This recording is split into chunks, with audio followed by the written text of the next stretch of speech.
Okay, so I'm about to finish up my Shin review here, and I'm about to go ahead, heat her up, and swap her out with the Moff Gideon legs. That'll make her shorter. But I have the Island's Journey Ray cloak on her because I thought it would look great. And I think it does look really good. One problem, though, is I'm trying to get her with her hood up, and the hood is, like, sewed on to the back here. So I'm thinking about cutting that little thread just so she can actually wear the hood normally. And I'm hoping that helps. So I'm going to try that. Alrighty, so for the vlog here, we are going to go ahead and try to swap out the legs on Shin Hot Tea. And so we ended up buying a cheap Moff Gideon to do that. And so we're going to crack him open here. That's the first step.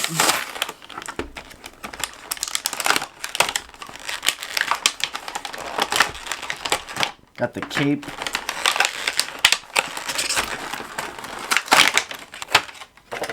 But really what we want is Moff Gideon's thighs. Now, this one does have the better Darksaber, which is really cool. So I'll probably have to swap this one out with my standard Moff Gideon one, just because it has the more white around the edges. But really what we want is Moff Gideon's thighs.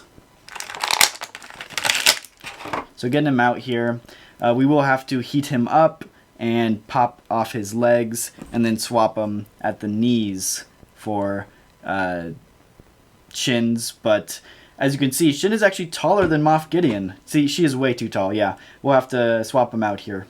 Alrighty, we just finished the leg swap.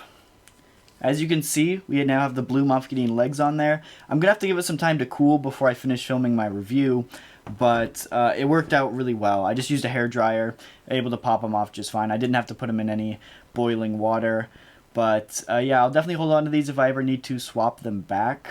But there are Shin's thighs. Shin's thighs, that's funny. But yeah, I think this definitely worked, and it made her significantly shorter, which is good. So, I'm an entrepreneur. I know how to hustle. I know how to make some money, right? Here's what you do. You get a warehouse, and you fill it with giant water tanks with filtration systems and circulation systems. You fill it with shrimp. Not shrimp farming. Indoor shrimp farming is extremely lucrative because, here's the thing, if you're inland, seafood restaurants will pay top dollar for fresh shrimp. Whether it's farmed or wild caught, they're going to pay a lot of money for that. Having separate tanks reduces the likelihood of disease or contamination spreading between tanks so you don't lose all of your stock at once, right? And it's pretty much a one-time payment for all the equipment. Oh, yeah. The equipment's expensive, but once you pay for it, it pretty much pays for itself after the first year. And then you have shrimp. Right, and then you sell your shrimp and you make a ton of money. Indoor shrimp farming is the future. Are you going to share the wealth with us? No.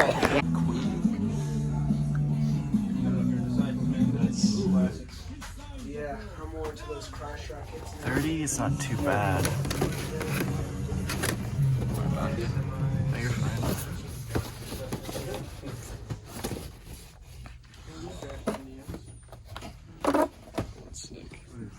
$30 is a decent price for that too. I think it's $45 retail. These ones are Kanan. $30 isn't bad.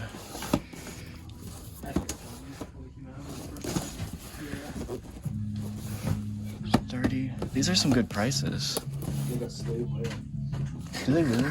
She's expensive, bro. Yeah. So fast. Well, dude, she's a really hard to find figure, and she's really dang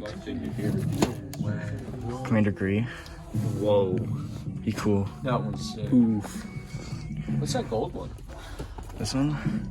Oh, just a gold one. I never saw him in stores. I think he was a Galaxy's Edge exclusive. That's pretty sweet. Oh, at Disney? Yeah. They got Han, too. These are cool.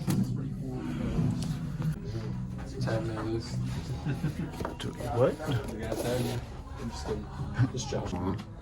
Yo, you got to get the Lego Millennium Falcon. Dude, I want the Sand Trooper, but $30 for that. That's 50. 50? Oh yeah, the 50 is too much.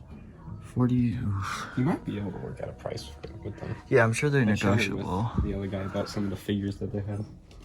Dude, I want the Slave Leia 80, but sealed though. Sealed is good. Would you take it out of the package? Yeah, I would. Is the problem.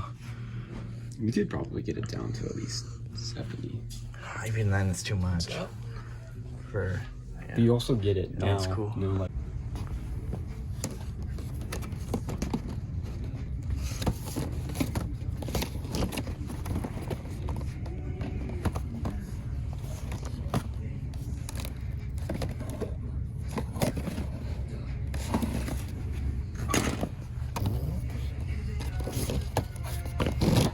Alrighty guys, so I went to this like local comic store that was kind of by my school, and they had this here. It was $100. I talked them down to $95. Not that much off, but you know, you can save a few bucks here and there. It's nice. But this is one that I saw at Barnes & Noble back in like 2019, and I didn't pick it up. And when I went again, it was gone, and I was really upset I didn't get it. And so to find it here for a pretty decent price, it was nice. And yeah, we got at least 3 bangers in this. Obviously, we got the blue Senate Guard from the Republic. Never saw this again, only in this 4-pack. Obviously, we have the standard Imperial Guard here, which I need a second one of for my Emperor Palpatine, so that worked out pretty well. We do have the Shadow Guard, which will look really great next to like Starkiller, and then we have the Praetorian Guard that I don't really care about, but he's a cool looking guard, so it'll be cool to see what he looks like. Anyway, let's go ahead and crack this thing open. I was really happy to find this one for a decent price. And it's been a long time since I bought a 4-pack, so, ooh, even more tape in here.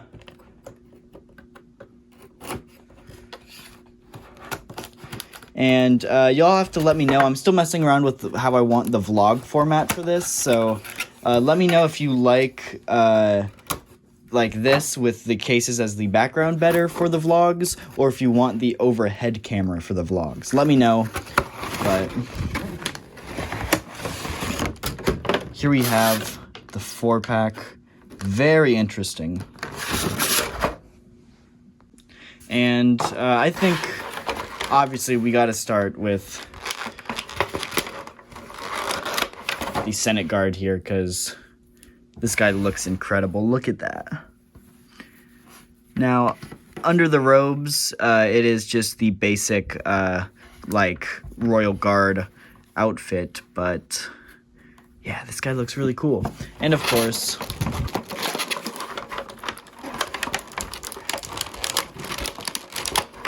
we got the blaster, too.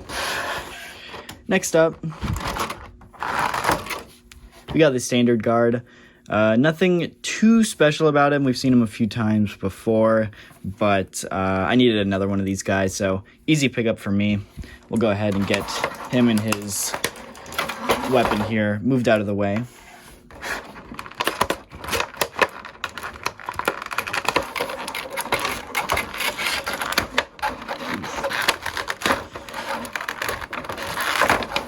Now we have to get this guy out of the box. This one is super cool. It is the exact same body and mold as everything as the normal guard, but it's all black, so it's super cool looking. I believe it's based off of The Force Unleashed, so now that we have Starkiller, this one was a must pick up for me. And we will get his humongous lightsaber staff thing here out if we can. It's kind of in there really weird. We're going to try our best here.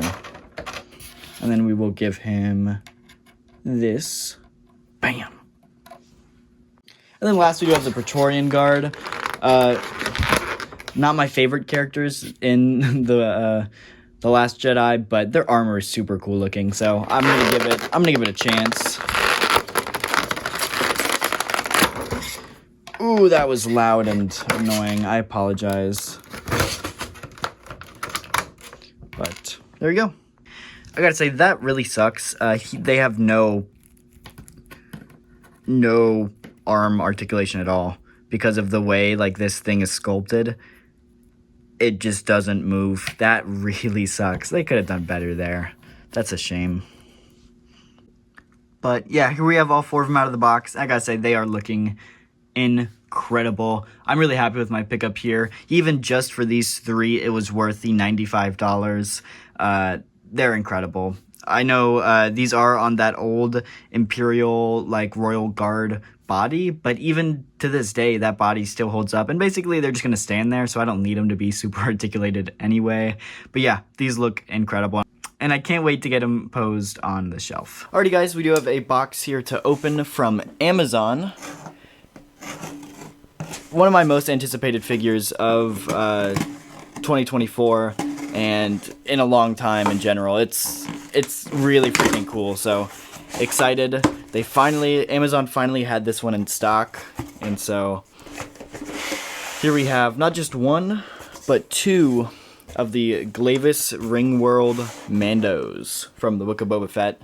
These figures are incredible looking. So obviously one of these I am going to review, but the other one I think I'm going to use for a custom. I really want to make a like number 94 Mando custom on this brand new Mando body. So let's go ahead and let's crack one of these guys open and take a closer look. So the other one we will wait to open for the review, but this one we'll go ahead and get cracked open right now. Like I said, this is one of my most anticipated figures, so really, really excited for this one. Just excited to see how much of an upgrade this is compared to the old version, but just look at this guy. And obviously we have the Darksaber. You can't have Book of Boba Fett Mando without the Darksaber. Do have the jetpack, brand new mold for that jetpack, and his standard blaster, so tons of accessories for this one. Let's go ahead and get them all posed up here. I gotta say, this figure is just really, really freaking good. The biggest thing I've noticed with it is that he has a hard time holding onto the Darksaber with his left hand there, but this figure is super cool. I love the soft goods cape, because now you can have both the jetpack and the cape on at the same time. Really love that feature. The articulation's great. The paint apps are great. I love this one. This one is almost more metallic. Yeah, this is just a solid upgrade, tons of accessories. This one is definitely in the top 10 best Black Series figures of all time, hands down, no question about it. This is a truly incredible figure, and I cannot wait to finally get a review done on him.